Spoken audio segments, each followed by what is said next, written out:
So as you can see, there's been a lot of change in the last 2 weeks with these tiny Tim tomatoes in my Aerogarden.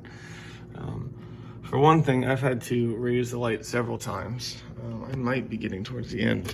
Pretty much every morning it feels like I would have to wake up and increase the light height. I think that's it that the Aerogarden allows. Let me try. Yeah, that's it. So hopefully they stick to this height, or maybe just a little more they're allowed, and start bearing me some fruit. They've also grown out a fair amount, which is kind of interesting. And this guy on the right is huge. This branch goes all the way over and touches the opposite edge. They've also got prolific roots going throughout here. And I have started filling it up regularly because they are definitely drinking. And yeah, very, very bushy. You can see that this was actually a sprout that came out from above the cotyledon. So we've got a lot of side sprouts and suckers, I guess they're called, coming out as well. So really, really, really good looking plants here. At this point, what I have been doing is I keep a bottle of just pre-mixed, and whenever I fill it up with the pre-mixed full-strength solution. So I haven't gone in and replaced it to a full-strength solution, but I have been adding full-strength solution. Let's go look at his potted friend. And here is that absolutely useless tomato plant.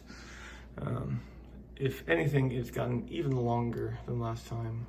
It's still got the messed up tips.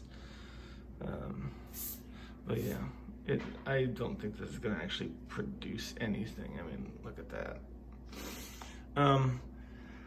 I have been dealing with the bugs that we saw. They are called fungus gnats, I have learned, and they're fairly common. So I've done a couple things. The first thing I did was I used a hydrogen peroxide 2 teaspoons per gallon ratio mix and watered the plants with that.